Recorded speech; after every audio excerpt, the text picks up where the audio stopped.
Fruit-flavored ice creams are some of the hardest to make because of their high water content, which is why today's flavor is melon.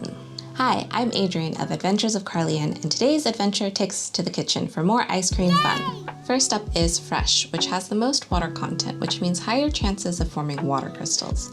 That translates to a lighter, cleaner flavor and a more fluffy and maybe flaky texture. This is ideal for folks who want an ice cream that is super refreshing. Second is cooking the fruit, which will have an impact on its flavor, like think fruit jams. Make sure to always cook at low temperatures and play around with how far down you cook the fruit. You can also make some extra jam and swirl it into your ice cream post-churning for extra flavor. If cooking changes the flavor too much, you might want to try the third option, which is dehydrating and making your own fruit powder. This is a Cosuri dehydrator. We've just begun this adventure into powders, and what better way to dive in than incorporating it into making ice creams. Dehydrating fruit is technically also cooking the fruit, but to a much gentler degree. The ultimate luxury is if you have a freeze dryer lying around.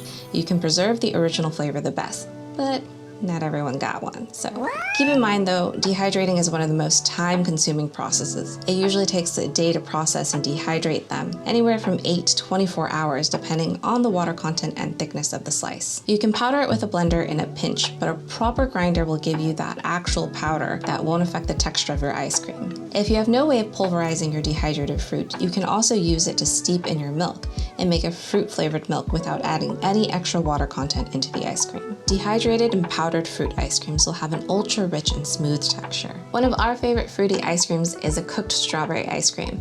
Link to the recipe is somewhere over there. Happy churning!